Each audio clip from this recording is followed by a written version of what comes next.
망각, 기억을 잊어버린 거예요. 근데 그러면 모든 인간은 뭐냐면 이 망각의 세계에서 어떻게 신들의 세계로 올라가려고 한다. 그 올라가기 위해서는 어떻게 해야 되나요? 내 때 망각의 이 단어를 갖다가 반대말로 하게 되면 바로 저거는 알레테이아가 되는 거예요. 알레테이아. 예. 그게 진리입니다. 진리. 예.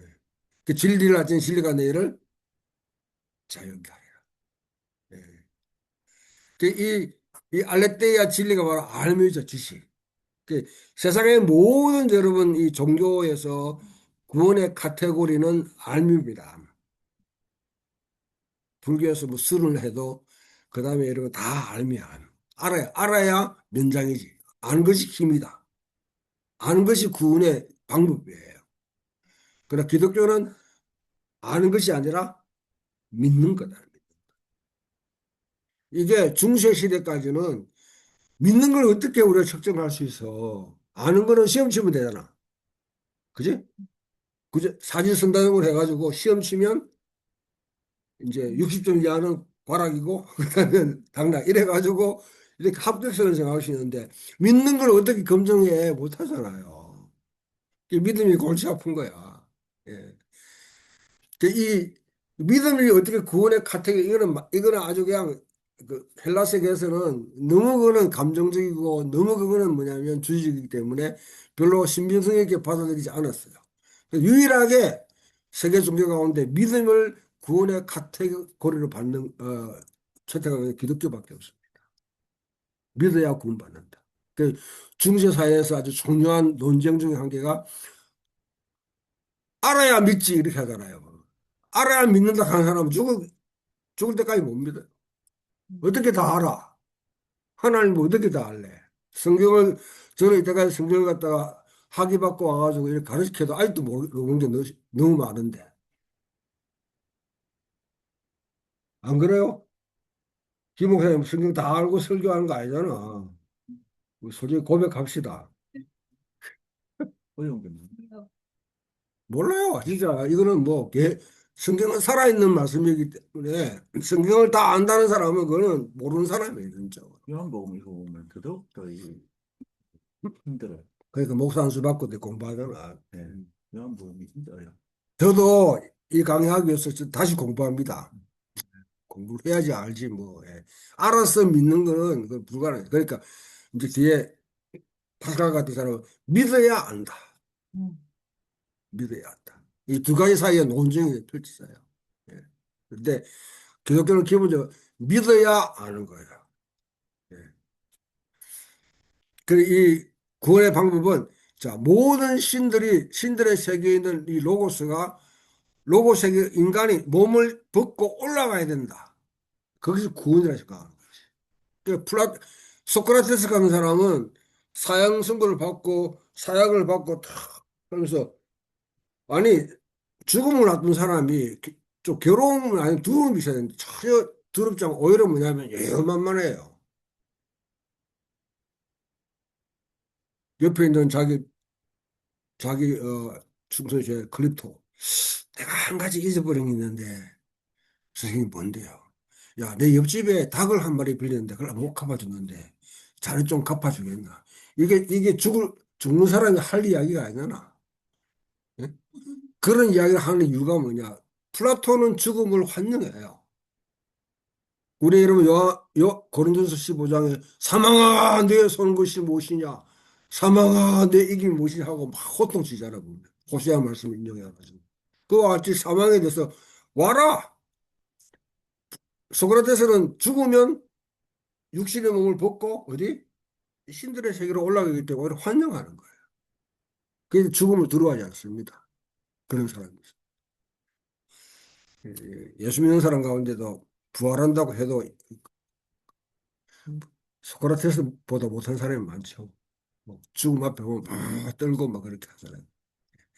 아무튼 이와 같이 그 육신의 몸을 벗고 올라가는 그 사람 이런 생각을 가진 사람 이게 나중에 발전하게 되면 예수 믿고 죽으면 천국 간다는 걸 발전되는 거예요. 이게 전적으로 플라토적인 생각이고요. 그리스적인 생각이고 이게 나중에 이제 기독교 유대 어떤 이런 이제 다시 신정론과 맞붙어가지고 결합돼가지고 영지주의로 빠지는 거예요. 예. 이걸 완전 뒤집어 버리잖아요. 오히려 말씀이 신들의 세계에 있는 분이 친히 몸을 입고 이 땅에 자발적으로 내려오셨다. 여기에 그게 뭡니까? 하나님이 태초에 말씀이 계시니라 하고 창조가 이루어지는 거죠. 자, 지난주에 했지만 하늘과 땅이 우리가 하늘하고 위로 아는데 하나님의 영역, 땅의 영역이 있는데 땅에 지금 문제가 생기니까 하늘에 있는 분이 이 땅에 내려오셨다.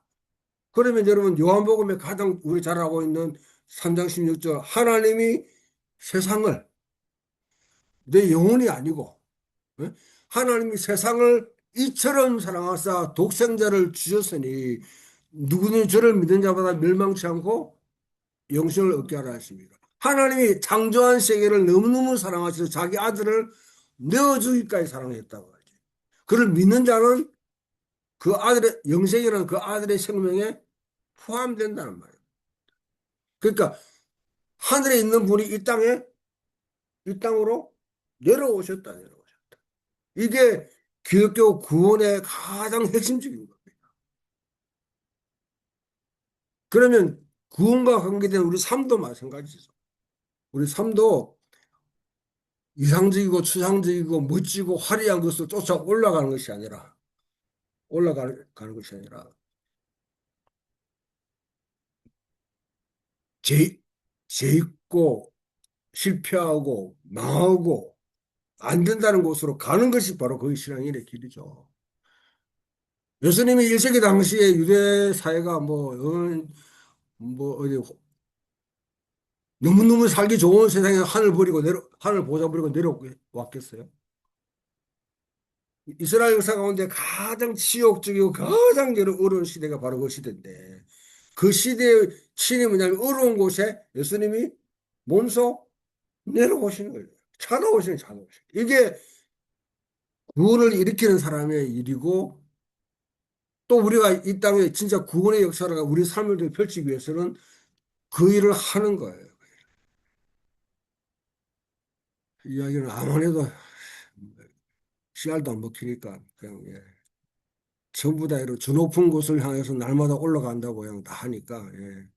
이거는 암만 이야기도 여러분 뭐 마음에 그냥 와닿지가 않아요. 사람. 자, 이거는 1장에 있는 이 구원론에 관해서는 제가 다음 주 1장 그 18절 할 때 좀 더 자세히 그렇게 설명하고요. 그 다음에 요한복음 시간에 새창조의 첫 주간, 예. 이 첫 그 표적의 첫 주간, 예.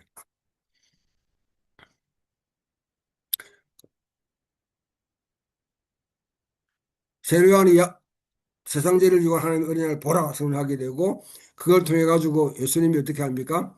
이제 그 가운데 세례요한의 제자 가운데 사람 따라오니까 커맨지 와서 보라 그렇게 하고 그 다음에 이제 나다니엘 만나가지고 이와 같이 나사렛에서 무슨 소리가 나겠느냐.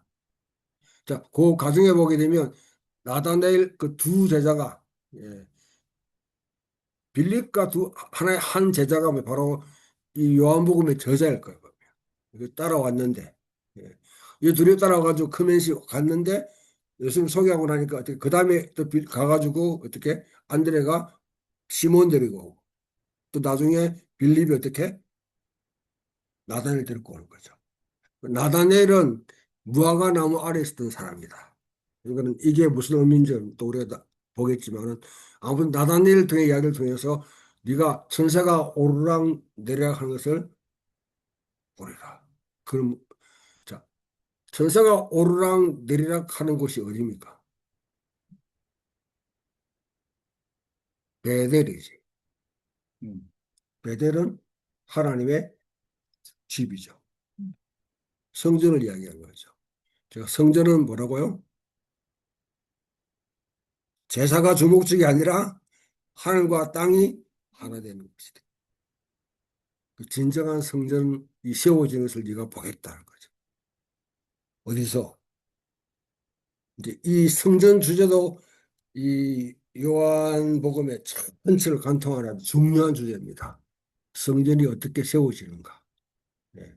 이게 나중에 십자가, 예수님 십자가에 달리시고 부활한 산의 보도편에 자정하실 때, 그때 진정한 성질이 거기 세워져요.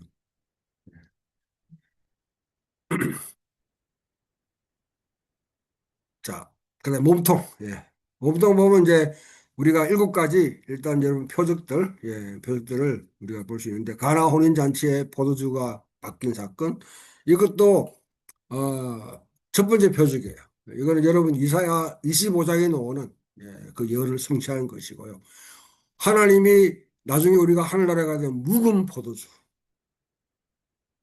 묵은 포도주가 뭔지 잘 하도 술을 안 먹으면 모르잖아 보면. 네. 포도주 가운데 와인 보통은. 포도주 가운데 그 꼬냑이라는 게 있어요. 꼬냑. 네. 꼬냑은 포도 정류한 거니 그거는 30년 된 거, 45년 된 거, 어떤 거는 뭐 몇백 년 된 거 있어요. 엄청나. 하나님께 예수님께 나중에 이사야가 우리가 어린 양의 대잔치에 참여하면 그거 주시겠다고 약속했어요. 이사야 25장에 그렇게 돼 있다. 예, 그 일의 성취입니다. 그 나중에 이 부분 가면 또 잘 설명하겠습니다만은, 예. 그 다음에 이제 왕의 신의 아들을 취한 그 두 번째 표적이라고 되어 있죠. 보면 요한이 사람을 헷갈리게 만들어요. 첫 번째 표적, 두 번째 표적, 왕의 신의 아들 치유한 것까지는 말하는데, 그 다음부터는 이런 표적에 대해서는 넘버링을 안 해요. 독자가 알기 쉽도록 세 번째, 네 번째, 다섯 번째 해주면 좋은데, 그 다음부터 안 해. 하라는 이유가 뭐겠어요? 네가 알아서 세라 이거죠. 은근해서. 독자로 하여금 거기에 참여해가지고 자기 스스로 요거 세 번째, 요거 네 번째 넘버링 하도록 예, 그렇게 참여하도록 하는 기쁨입니다. 예, 이런 기쁨들. 예. 자, 왕의 아들을 지휘한 것 이것들 자 이런 표 다 새로운 창조와 다 관계돼요. 나중에 또 자세히 설명드리. 그다음에 베데스다 연못에서 38년 된 병자를 고친 것. 이게 병자를 고치고 귀신을 쫓아내고 그다음에 이와 같이 음, 오병이의 역사하는 거는 다 이게 하늘 예수님이 이루실 하나님 나라에 대한 맛보기를 하게 만들어요. 맛보기를 하는 거예요. 그러니까 하나님 나라 씨를 뿌리는 이야기예요. 거기에 다 구약의 예언들이 다 성취되는 거예요. 이사야 25장이나 35장 등등 다른 구약의 예언들을 그 구약의 선자들이 메시아가 오게 되면 하나님 나라 이루어지면 이런 일이 일어날 거다 했는 것 같다. 지금 뭐냐면 예수님이 시온에 보이는 거지. 그렇다고 예수님이 모든 병자를 다 고치고 모든 여러분 굶주린 자 가난한 자 다 먹이 살리고 이를 위해서 오신 것은 아니다. 이 일은 나중에 우리 교회가 해야 되는 일이에요. 예수님은 시범적으로 지금 데몬스트레이션 보여주는 거예요. 맛보기를 보여줘요. 오병이어 그다음에 날 때부터 맹인된 자를 눈뜨게 하는 것, 나사를 소생시킨 것, 그다음 한 개 여기 빠진 게 이제 여러분 예수님이 물리로 걸으신 사건. 물리로 걸은 사건. 세상에 물리로 걸을 수 있는 사람이 있나? 수상스키 타거나 뭐 몰라도.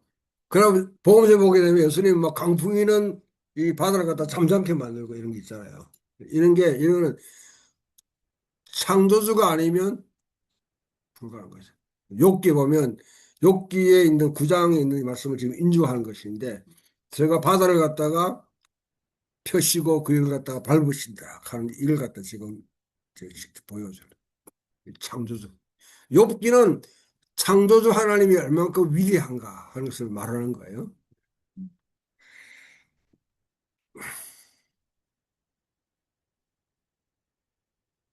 자, 시간에. 그 다음에 이제 예수님의 말씀 가운데 에고 에이미, 7가지 에고 에이미가 등장하죠. 에고 에이미는 뭐냐 나는 그 출애굽기 3장 14절에 가시들기에 있는 뭡니까?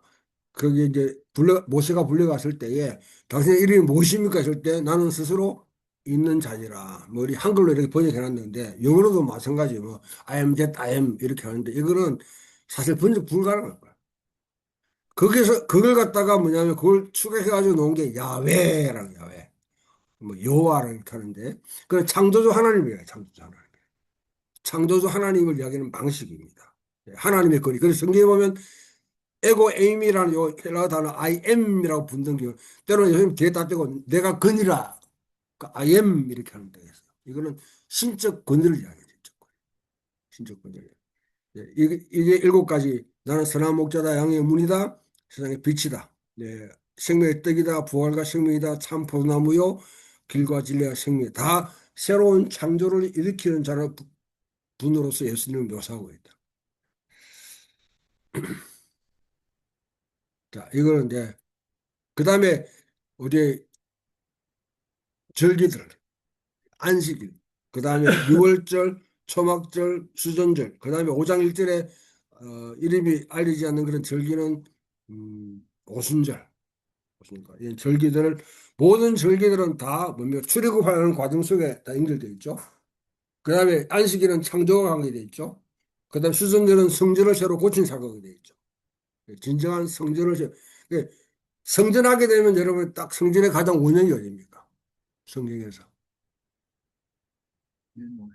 에덴 동산이죠. 하나님이 하나님이 창조한 세계 가운데 에덴 동산은 성전의 역할을 하고 그 안에서 이제 다스리는 사람이 바로 아담 왕 같은 제사장이라. 그 최초의 제사장은 아담이고요. 아담이고 최초의 성전은 에덴. 거기는 하늘과 땅이 하나 된 곳이. 그게 망가졌으니까 쫓겨났으니까 그것을 갖다가 그림자로 맛보기로 보여준 것이 광기된 성막이고 그다음에 성전이다. 그걸 갖다가 나중에 완성하는 곳이 어디냐? 예수님 십자가에 죽으시고 부활하신 그때 바로 진정한 성전이 세워진다. 이거는 여러분 뭐 내외에서 생수의 강이 흘러나리라 등등 그 다음에 21장에 나오는 뭡니까? 그 153마리 물고기를 낳는 거 다 관계되어 있는 하나의 뭐냐면 성경이 에스겔서 40장에서 48장 성전에 관한 이야기인데 특히 41장 성전에서 물이 흘러나와가지고 온 대지를 적시는 그게 어쩌면 요한복음은 에스겔서와 밀접하게 관계했어요. 에스겔서 말하는 메타포를 다 긁어와요. 은유들을. 예. 자, 마지막 갑자기 종원으로 가버렸어. 예. 이 중간에 여러분 이제 제가 시간이 이제 거의 다 돼 가는데 거기 여기까지 이제 일곱 가지의 표적도 일어나는 곳이 바로 표적의 책이고 그 다음에 12장에 가게 되면 향유옥합을 깨뜨린 마리아 이 이야기 그게 어떤 의미를 갖고 있는가 하는 걸 또 살펴야 되겠죠. 예. 저는 오늘날도 어떤 여인이 예수님에게 그 300데나리온 되는 향료금을 깨뜨리면 하여튼 교회 안에서 난리 법석들 사람 많다고 생각해요. 300데나리온 얼마쯤 된다고? 1년치 봉급, 연봉? 노동자, 연봉. 깨뜨릴 수 있겠나? 네. 아, 땡큐. 그걸 예수님한테 하고 나한테 하면 안 돼. 그렇게. 아무튼 그 이야기, 그 다음에 이제 헬라인들에게 어떻게 왔는데 요즘 헬라인을 만나지 않고 나중에 인자가 높이 들리리라. 어? 아직 때가 이랬다. 그 요한복음에도 중에 때, 카이로스라는 때가 그 영광을 받을 때. 그 요한복음의 영광을 받을 때는 미리 기억하세요. 언제? 예수님 십자가에 못 박혔을 때. 십자가에 못 박힌 상태로 계속 예수님은 영광을 받을 때라고 해요. 십자가에 달리는 자는 아버지의 비로소 우리가 내가 영광롭게 아버지가 영광롭게 되고 내가 아버지로만 영광롭게 됩니다. 왜? 왜냐하면 나중에 보면 알겠지만은 요한복음 특히 요한복음은 예수님의 십자가 죽음을 고난이나 순환이나 이래가지고 아주 그냥 어떤 그 단조로 표현하지 않고 장조로 표현합니다. 대관식을 펼치는 장면. 이런 장면이 등장하게 되고요. 그 다음에 이제 14, 15, 16 고별 담화하고 그 다음 11장 대제사장 기도하고 대제사장이 기도할 때 보면 여러분 찾아보실래요? 17장 요한복음 17장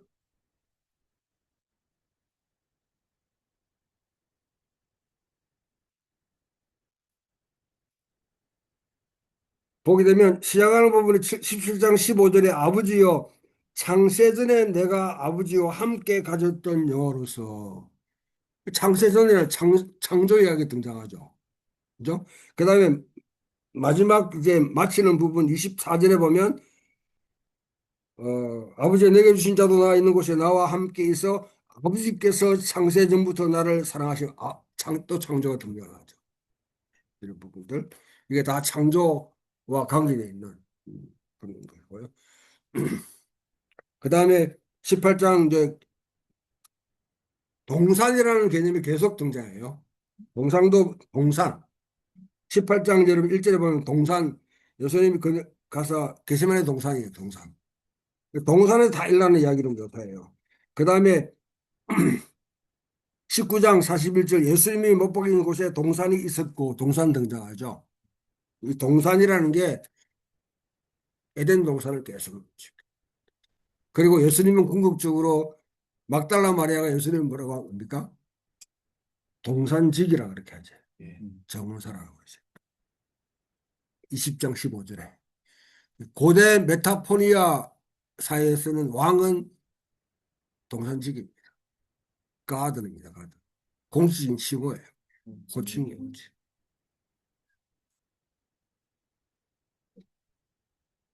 그 에덴 동산의 이미지를 갖다가 계속 살리고 있는 동산직이네요. 동산직이. 거예요. 예. 동산직. 동산교회 잘 다녀야 돼. 그러니까. 아담이 동산직이네. 그 다음에 어떻게 해요? 나중에 이제 새로운 창조의 메타포가 예수님이 부활하시고 난 뒤에 제자에게 숨을 불어넣지. 그거는 흙으로 사람을 지어서 그 코에 생기를 불어넣는 사건. 새로운 창조를 일으키는. 이런 새 창조의 이게 흐름이 쫙 이어지고 있습니다. 자, 그 다음에 이제 20장에까지 이와 같이 예수님이 십자가 정을 받고 그 다음에 고난받고 생받고 부활하는 그런 장면으로 묘사할 때 여기서 또 우리가 중요한 두 가지 여러분들 생각해 보면 빌라도가 예수님에 대해서 뭐냐면 에케 호모 이 사람을 보라 했죠. 이 사람을 보라. 우리 흔히 보면 예수님 세워놓고 이 사람을 보라. 이놈을 보라 이렇게 하지 않고 예? 너희가 말하는 자칭 메시아를 보라 이렇게 이 사람을 보라. 이게 신학에서는 엄청난 주제입니다. 에케 호모라는 거예요. 예. 진정한 인간입니다.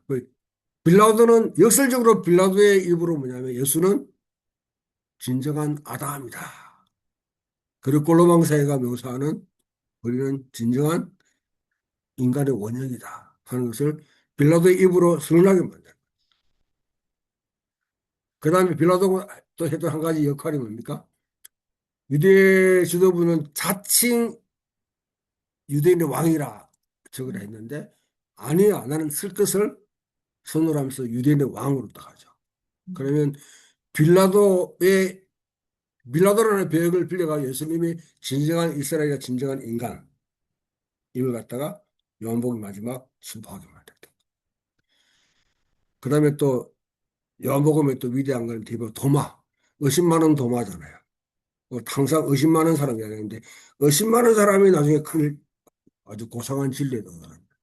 그러니까 뒤에 20장에 보게 되면 도마가 예수님이 뭐라고 합니까? 나의 주, 나의 하나님. 이거는 1세기 당시에 유대인의 입에서는 놓을 수 없는 고백이에요. 왜? 유일 신론을 갖다가 철떡같이 믿고 있는 유대인 입에서 예수님을 나의 주, 나의 하나님이다. 나의 주까지는 뭐 괜찮아요. 그거는 카이사에 비경되는 사람이다 하고 말할 수 있지만은 나의 하나님이라는 거는 이거는 그러니까 영지주의 문헌들이 다 도마의 이름을 빌립니까? 여기 있다. 신실한 자든 베드로나 이런 사람 다 육적인 자들이고 도마만이 진짜 영적인 자 해가지고 도마의 이름을 빌려가지고 이제 영지주의 복음을 쓰는 거죠. 대구에는 아주 이 도마복음을 또 읽고 또 은혜 받는 사람이더라고.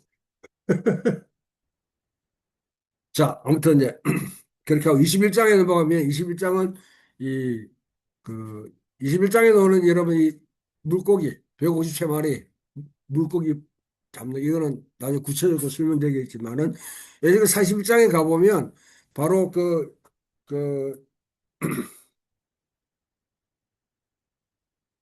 성전에도 물이 흘러가지고 어떻게 사방의 대지를 적시고 번성하게 되고 그 다음에 거기에 그동안 이방의 한계를 다 깨뜨리고 모든 열방이 다 뭐냐면 적셔지고 심지어 사해까지 흘러가가지고 어떻게 합니까? 거기에 어 에글라임과 또 어디까지 이게 이제 물고기가 벌떡 솟아나게 되리라 하는 그 예언이 성취되는 게 바로 153장입니다. 153마리의 이 예언입니다. 자, 그래서 그러고 난 뒤에 여러분 사랑하는 제자와 베드로 이야기가 등장하고 이제 이 요한계시록은 두 가지 결말을 맺죠. 이중 결말을 맺어요. 20장 마지막 절에 우리 잘 아는 바같이 이 모든 표적을 다 쓸 수 있는 불구하고 이것을 쓰는 것은 이것만 너희들이 이런 표적들만 이것만 읽어도 예수 그리스도가 메시아이고 하나님의 아들을 믿고 영생을 얻을 수 있다 하고 하고요. 그게 20장 맨 마지막 절 한가 우리가 잘 아는 자 20장 30절 31절 시작. 예수께서 여들 앞에서 이 책에 기록되지 않은 다른 표적도 많이 행하셨으나 오직 이것을 기록하면 너희로 예수께서 하나님의 아들 그리스도임을 믿게 하려 하며 또 너희로 믿고 그 이름을 힘입어 생명을 얻게 하려 하리라. 요거는 1차적인 결론이에요. 목적 뭡니까?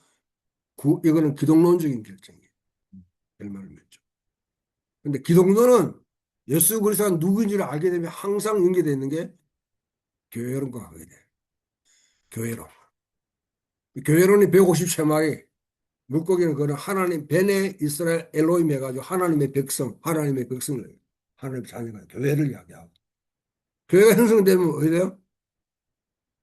건물 짓고 뭐냐면 난리굿을 지으라는 것이 아니라 순교해야 되지. 그러니까 사랑하는 제자와 베드로 이야기하면서 내 양을 먹이라 하고 21장은 선교적인 결말을 맺는 거예요. 교회론적이고 선교적인. 그게 21장 맨 마지막 절에 25절 다 같이 읽어 시작. 예수께서 행하신 일 외에도 만일 나같이 기록하면 이 세상이라도 이 기록된 책을 두기에 부족할 줄 아노라. 이렇게 결말을 맺는데 이 결말은 선교적입니다. 이렇게 이중적인 결을 맺고 전체가 이어진다. 그러니까 여러분 요한복음 1장 1절부터 마지막 절까지 쭉 이전에 이음새의 텍스처라고 그렇게요. 네, 이걸 갖다가 잘 이해하게 되면 그런 전체의 흐름 가운데 개별별 구조들이 어떤 의미를 가지고 있는가 그걸 이제 파악하는데 가능한 한 이때까지 뭐 들었던 설교나 아니면 그런 걸 다 좀 이렇게 여러분이 잠정적으로 유보해 두고 새로운 창조를 어떻게 예수님은 일으키시는 분인가 예수님의 이 사역의 새로운 창조가 어떻게 시작됐는가 하는 것에 초점을 맞춰서 요한복음을 읽으면 이때까지 보지 못했던 부분들이 좀 많이 드러나게 될 겁니다. 자, 일단 여기까지 강의를 마무리하고요. 7분이 지났네요. 자, 이제 질문이 있는 질문하십시오.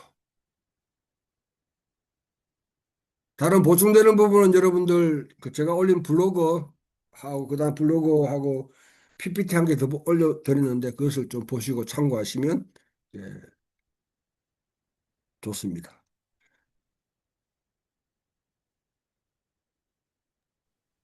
교수님 질문해도 될까요? 예, 질문하세요.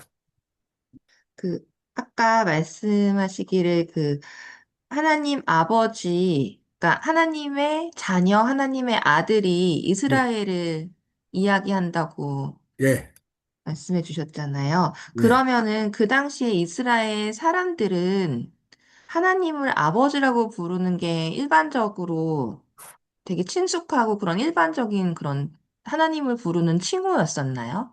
칭호, 그러니까 이제 그 하나님을 아빠, 아버지라 부르는 경우는 그 감히 그렇게 부르지 못했죠. 감히. 그 예수님만이 유일하게 하나님을 아빠, 아버지라 그래 부르잖아요. 근데 나중에 예수님이 어, 로마서는 성령이 우리에게 우리가 하나님을 아바, 아버지라 부르니라 그러겠죠. 근데 다른 이제 랍비 문헌에 보게 되면 하나님을 간접적으로 아버지라고 묘사하는 게 등장해요. 아버지. 그러니까 당시 이스라엘은 자신들이 여러 가지 처음에 묘사될 수 있지만 하나님과 이 우리가 이제 이 육신적인 부모 자녀의 그런 관계가 그리콜로망 사회에는 입양이라는 게 항상 그거는 그냥 우리는 우리 한국 같은 사회는 이 이제 혈통을 중요하니까 입양에 대해서 좀 거부감이 있잖아요. 지금은 좀 많이 나아진 모르지만은 그러나 그 사회에서는 입양이라는 것은 정상적이에요. 아무 문제가 없어요. 하나님의 자녀로 입양됐다. 입양됐다. 예, 그렇게 보고 하나님과의 관계를 그렇게 이제 설정하는 거죠. 그래서 입양됐다고 생각했던 건가요? 그러니까 이제 이방이라는 메타포를 사용해 가지고 하나님의 자녀로 자기들이 선택됐다, 픽업됐다, 이렇게 보는 거죠. 예. 이걸 이야기하려면 그 그리콜로망 사회는 그 아는 그 파테르 패밀리아 가부장 제도와 그다음에 이 클라이언트 제도 이걸 갖다 이해할 필요가 있는데 사회적 구조 자체가 모든 아버지와 자녀 관계로 다 연결되어 있습니다. 그리콜로망 사회는. 예. 그러면 그레코 로만 사회 이전에 유대인들의 유대인도 그 인식은 마찬가지. 그러면은 그 예수님을 도마도 도마가 아니라 그 베드로가 음. 살아계신 하나님의 아들이십니다라고 고백을 했고 예, 예, 요한복음에서도 그 하나님의 아들 그리스도이심을 믿게 하려 함이라 예, 예. 이렇게 되어 있는데 그럼 하나님의 아들이라고 여기서 이야기하는 거는 다그 시편 이스라 2편, 시편 2편, 7편, 그 다음에 출애굽 4장 22절을 지금 다 인용하는 겁니다. 아, 그러니까 여러분이 우리 속에 이 조직 신학을 갖다가 먼저 배워가지고 예수님은 뭐 신성을 갖고 인성을 갖고 이렇게 자꾸 하니까 신적인 존재로 자꾸 하는데 일세기 당시 그러니까 예수님의 부활을 경험하지 않는 상태에서 그 예수님을 신적인 존재로 인정하는 경우는 이거는 아주 그냥 그 특이한 케이스죠. 그래서 그, 그, 혹시 그래서 베드로의 고백이 특이했던 거 아닌가? 이제 아닐까요? 그게 이제 그 주는 글쎄 하나님의 아들입니다 고백하는 게 나중에 마태복음은 풀 버전으로 돼 있지만은 마가나 뭐냐면 그 누가는 그 짤막하게 표현돼 있잖아요. 예, 거기에 쉽게 말하면 메시아입니다 하는 거 표현해요. 당신은 메시아입니다. 야훼가 시온으로 돌아오는 길을 예배하는 바로 그분입니다 하고 이제 표현의 방식이죠. 네, 가능한 성경 읽을 때 조직 신학은 좀 이렇게 좀 안방에 가다 놓고 읽는 게 좋습니다. 네, 그리고 감사합니다. 나중에 꺼내 가지고 맞는지 안 맞는지 맞춰보면 돼요. 예. 조직이나 알겠습니다. 폐기하면 안 돼요. 예. 그냥 사회대 좀 니는 좀 집에서 하고 이러면 안방에 가다 놓고 성경 읽는 게 나아요. 네,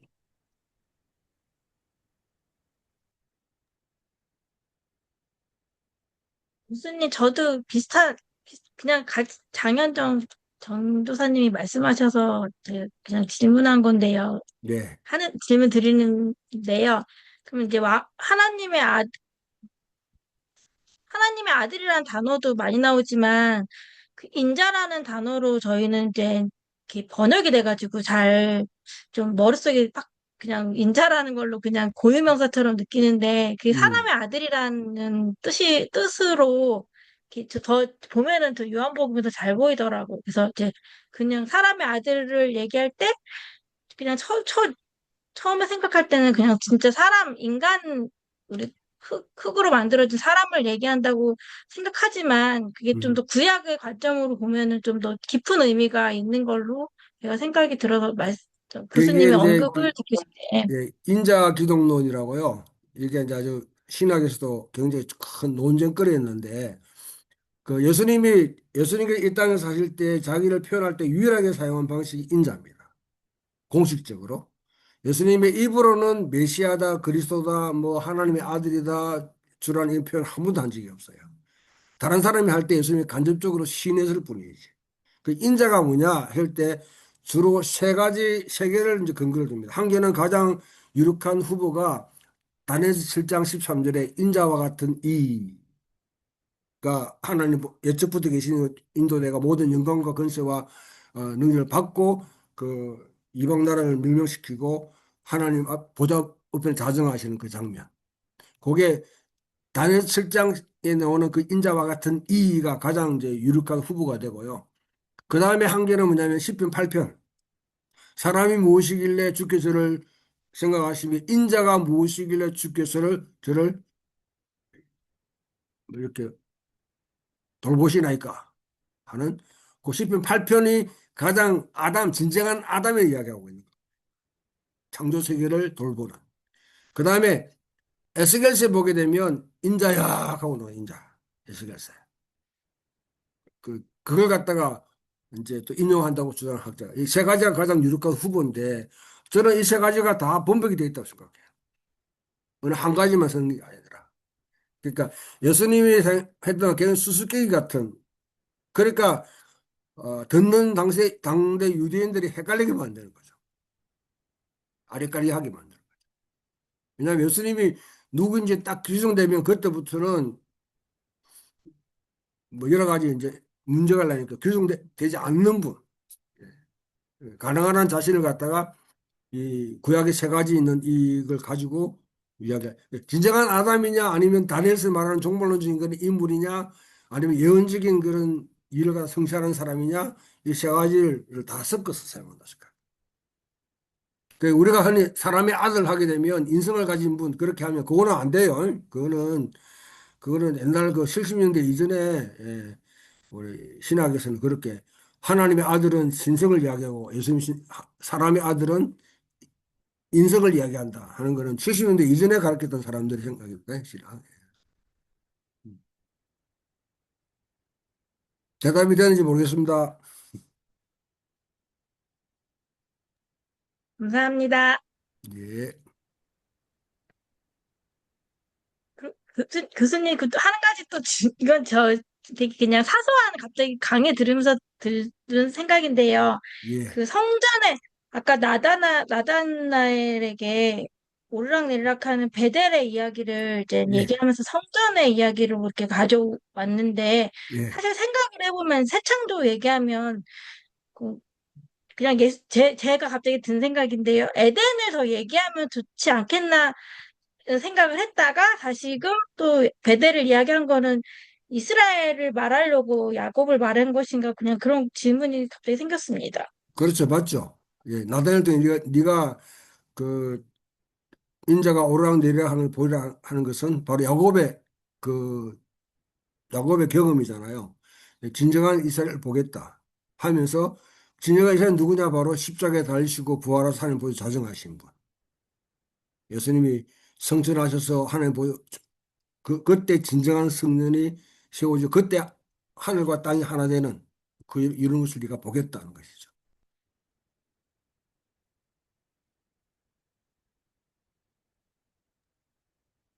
그 성전 그 보면 여기가 아까 제가 세 가지 절기들 그다음에 에고 에이미 그다음에 일곱 표적만 이야기했지만 그 외에 성전 메타포 그다음 물이라는 메타포도 계속 등장해요. 원유가. 예.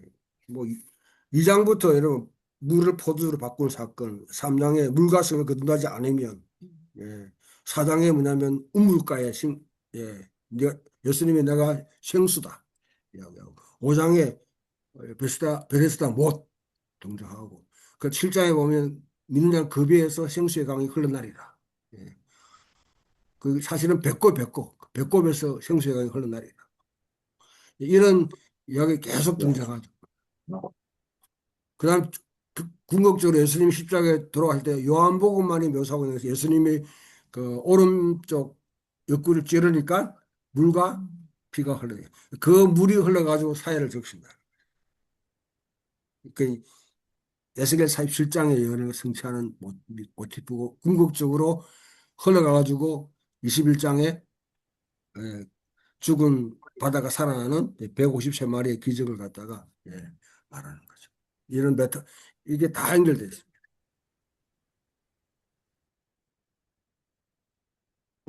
교수님 질문 있는데요. 예, 그 에스겔 47장에 생수가 이제 나오면서 요한계시록 22장에서 생수의 강이 이제 완성이 예, 되잖아요. 예.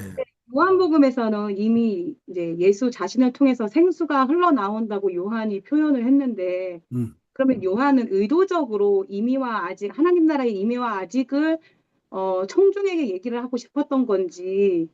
그 앞에 네네. 7장에 보면 급의 생수의 강이 흘러나리라. 그 다음에 네. 14장 1절에 내가 가면 너희로서 거처를 예비하겠다. 예? 그 네. 다음에 이 그 예수님의 보혈의 피와 물이 흘러가지고 흘러내렸다.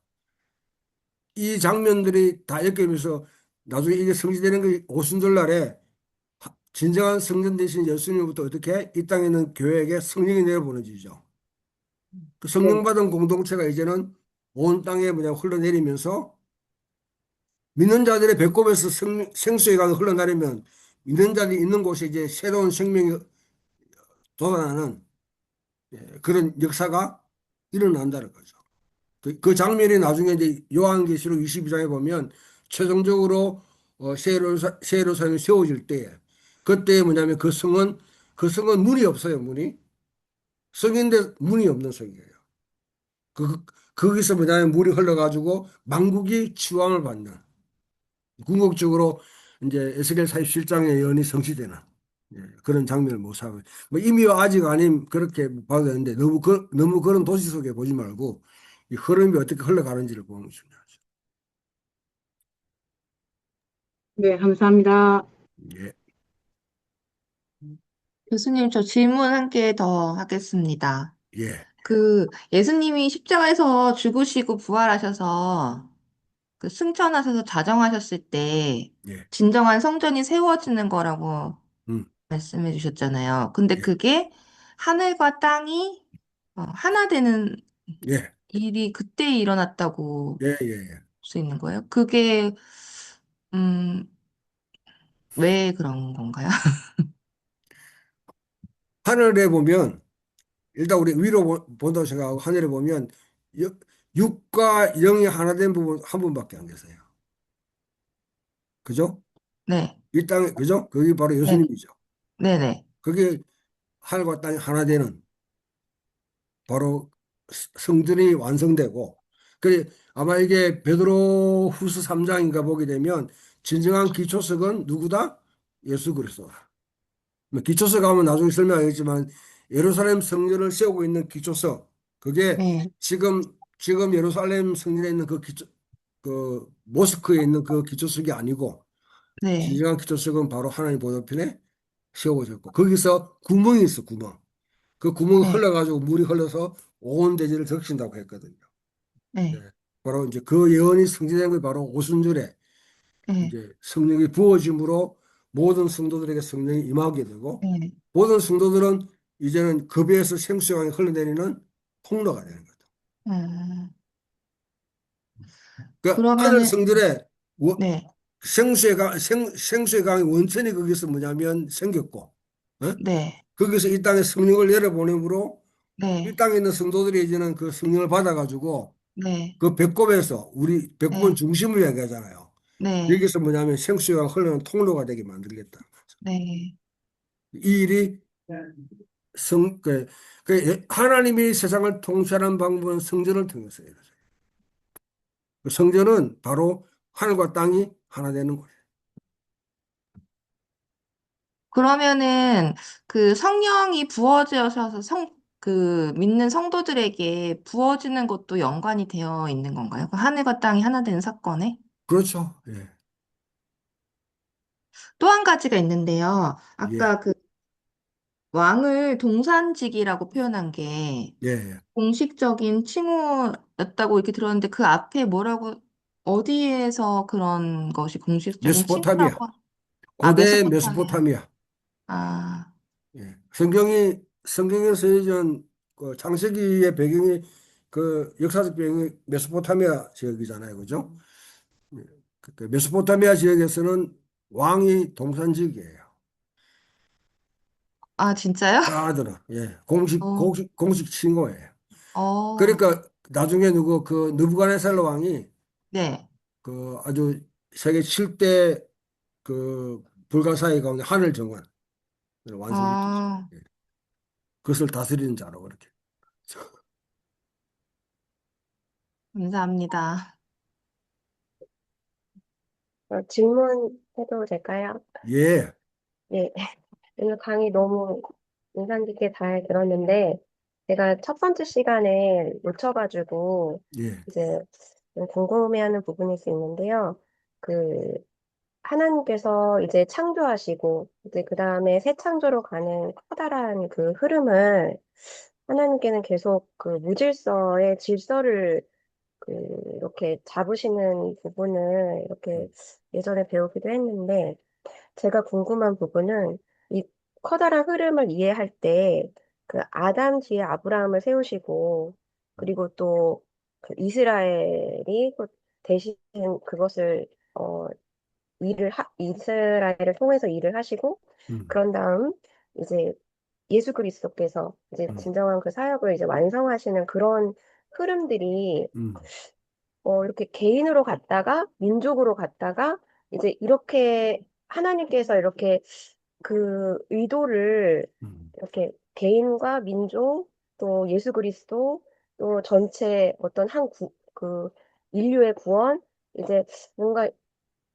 음, 개인과 어떤 단체, 뭐, 음. 이렇게 자꾸 좀 제가 이해가 좀 부족하더라고요. 그래서 가지와 숲이라고 예, 교수님께서 그렇게 말씀을 하신 건지, 이제 그게 첫 그 번째 질문입니다.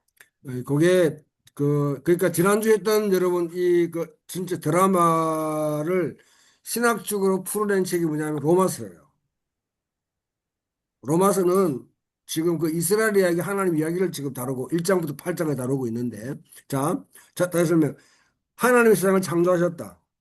그 아담을 세우셔서 창조 세계를 갖다가 다스리도록 했는데 아담이 반역을 했다는 거죠. 그러면 문제는 뭐냐면 창조 세계를 고치는 게 우선적이 아니라 아담을 고쳐야 되지. 그죠? 그러니까 누구를 세워요? 아담의 문제 해결하기 위해서 아브라함을 세우시고 아브라함을 통해서 이스라엘을 형성하셨다. 그러면 이스라엘이 지금 이 아브- 아담에 대한 문제를 해결했으면 좋겠는데 이스라엘마저도 실패했다는 거죠. 유배 갔다. 그 유배가 바로 사망이었어요. 제사선 사망이다 했을 때. 그러면 자, 예수님이 이제 오셔서 어떻게 하냐. 이 아담의 실패, 아브라함의 후손인 이스라엘 실패를 다 완성시키는 분이 바로 누구? 예수 그리스도예요. 예수님이 뭡니까? 진정한 이스라엘 되고 진정한 아담이 되셨다. 왜? 그러면 그 다음에 해야 될 일이 뭐냐? 이제 열방이 1차적으로는 이스라엘이 해야 될 일은 예수님을 통해 12지파가 세워지고 새로운 이스라엘이 형성되면 가장 먼저 해야 되는 열방의 주께로 돌아오도록 하는. 그러니까 창세기 11장에 바벨탑의 저주를 반전시키는 거죠. 그게 바로 이제 오순절 사건을 통해 일어났고, 그럼 그 이후에는 뭐 해야 되냐? 이제 창조 세계를 회복하는 일이에요.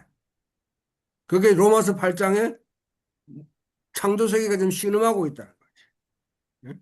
그 신음소리를 들으라는 거예요. 우리는 인간의 근본적인 목적은, 인간의 근본적인 소명은 하나님의 창조 세계를 돌보는 것이다. 가꾸고 변성하는 거다. 이걸 찬양하고 있는 곳이 바로 시편 8편이에요.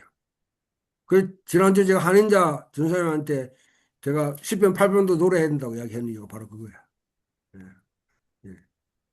그 두 가지가 균형이 잡혀야 돼요. 십자가에만 너무 몰빵하지 말고 음, 십자가도 중요하지만은 항상 창조와 재창조 사이에 균형을 잡아야 돼요. 음, 그 우리가 네, 하나님 우리를 부르실 때 우리가 성자대로 부르는 게 아니다. 우리를 갖다가 음, 도둑꾼자가 되려 부르는 게 아니다. 예? 아니 우리 영배가 되라고 부르는 게 아니라 진정한 인간이 되라고 부르. 진정한 인간은 뭐냐? 하나님의 창조 세계를 돌보고 가꾸고 번성하는 거예요. 인간의 소명. 그 신앙의 목적지가 바로 그거예요. 네. 그걸 갖다 이루신 분이 바로 예수 그리스도다. 네. 아까 그 교수님께서 하나님 예수 그리스도께서 그 십자가에서 그 성전으로서의 이제 새 성전으로서의 그 역할을 미루셨는데 그렇다면 그 하나님의 자녀인 우리가 이 시대에 이제 이 복음의 소식을 듣고 그것을 믿음으로 하나님의 자녀가 되고 그래서 이제 저 같은 경우에는 또 이제 저희는 이제 또 사역을 하시는 분들도 계실 것 같거든요. 그러면 아까 말씀하신 것처럼 어, 이러한 거대한 흐름이 우리에게도 도달해 있고 우리도 이 세상을 살아갈 때 사역자로서 망한 곳과 어두운 곳에 가서 음, 하나님의 정말 물과 피를 흘려 보낼 수 있어야 하는데, 이렇게, 저는 이제 전도사거든요. 예. 전도사로서 어떤 교회에서 그 담임 목사님의 교육에 그 사역을 도우면서 이제 이런 것들을, 어, 사역 안에 이렇게 녹아내기가 되게 어려운 것을 좀 경험했어요. 너무 전도사 사역이 짧았지만, 그래서 우리가 그러면 어떻게 그 부분을 이루어 가야 할지 혹시 대답해 주실 수 있나요? 그걸 그걸 이제 우리 하나님의 드라마의 6막, 5막 2장을 써내려가는 건데 일단 그거는 나중에 차차 좀 더 길게 설명하고요. 일단 그 네. 십자가를 지는 삶이에요. 내가 십자가를 지고 죽으면 그다음에는 내가 아니고 하나님이 나를 살린다. 이게 음, 부활신앙입니다. 음, 내가 죽는다, 십자가를 진다는 게 바로 그거죠. 그 지금 받는 고난, 어려움들 다 있어요. 모든 사람이 다 느껴요. 그게 우리 앞에 둘러서 있는 하나님을 대적하는 경관진이지. 생각들, 사상들, 관습들. 그것을 끌어다가 그리스도께 복종시키는 일이 바로 우리가 해야 될 일이에요. 내가 못한다 할지라도 제가 강의 때 자주 우리가 스크래치는 낼 수 있잖아. 음, 좀 더 있으면 크랙을 낼 수 있고, 음, 좀 더 능력이 있으면 구멍을 낼 수 있고, 뭐, 정권을 받았으면 전복시킬 수 있지만은, 전복시키지 못한다 할지라도 들어가지 말고 스크래치는 내는 삶을 살자. 그게 의미가 있는 삶이라는 거죠. 내가 보기에는 이게 아무런 무의미한 것 같아도 하나님이 그것을 살리면, 그게 바로 뭐냐면 하나의 이제, 어, 시발점이 되는 거죠. 거기에 도전하는데 포기하거나 낙망하지 말고 십자가를 지는 삶을 신실하게 살아가는 게 우리가 해야 될. 뭐 진짜 예수 믿으면 이런 고민을 다 할 거예요, 다. 다. 특히 우리 허 전사님 아주 그냥 어려운 사역을 하기 때문에 많은 도전을 갖다 받겠지만. 예. 교수님 질문이 있습니다. 감사합니다. 교수님 질문 좀 드리려고 하는데요. 예. 그럼 이제 신약에서 이제 그 두 가지 사건, 이제 십자가의 사건이 가장 큰데, 네, 신약에서, 네네. 음, 근데 성육신과 이제 오순절 사건으로 관점으로 음, 전체를 이렇게 봤을 때, 이제 요한복음은 이제 성육신에 대해서 많이 얘기를 하고 있잖아요. 예, 예. 그래서 이제 성육신 위주로 이제 풀었는데, 그것이 이제 어떤 식으로 더 이제 다가갈 수 있는 건지. 그 새로운 창조라는 관점 속에 네네. 예, 예. 성육신은 예수님이 진정한 인간이 되셨다, 이 땅에. 예, 네네. 그러면 예수님이 이 땅에 오셔가지고 이루시는 새로운 창조의 일이 어떤 형태로 전개되는가를 보는 게 중요하겠죠. 예. 그럼 그러니까 그 우리를 예수님께서, 다른 세계로 계속 올라가라고 도피하라고 하는 것이 아니라 이 땅에 내 자신의 삶을 파묻고 살아가는 삶이 어떤 뭐냐면 열매를 몇 개 만들 수 있는가 하는 것을 또 보여주는 것이 바로 요한복음이라고 생각 볼 수 있습니다. 그리고 그 성육신 사건과 이제 오순절이 이제 성령님이 이제 오시잖아요. 예. 예수님이 오시고 가시고 보혜사 성령님이 이제 성령님이 오실 때 이제 성령님의 이제 또 사건이 이제 있음으로 인해서 결국에는 이제 그것이 우리가 내주하시는 성전이 돼서 우리가 이제 인격적으로 하나님과 항상 교제하는 거지 않습니까? 그럼 그것이 전체 이제 성전이라는 메타포로 그게 또 이제 어떤 식으로 이제 푸는 건지 좀 그래요. 하여튼 일단 그런 알려주시겠어요? 질문들 네네. 나중에 기억하고 나중에 이거 카톡으로 좀 지금 아, 내일 네, 강의 알겠습니다. 30분에 마쳐야 아, 되거든요. 네네, 알겠습니다. 다음에 또 카톡으로 하면 제가 또 부연해 네, 설명드릴게요. 네, 알겠습니다. 자, 오늘 수고하셨습니다. 네, 다음 주는 1장 이제 18절까지 선에 대해서 강의하겠습니다. 네, 교수님 수고하셨습니다. 감사합니다. 감사합니다. 수고하셨습니다. 여기 너무 감사합니다. 우리는 이걸 들으면서 화이팅. 이해를 하고 하는 거니까. 15분 그냥 참았습니다.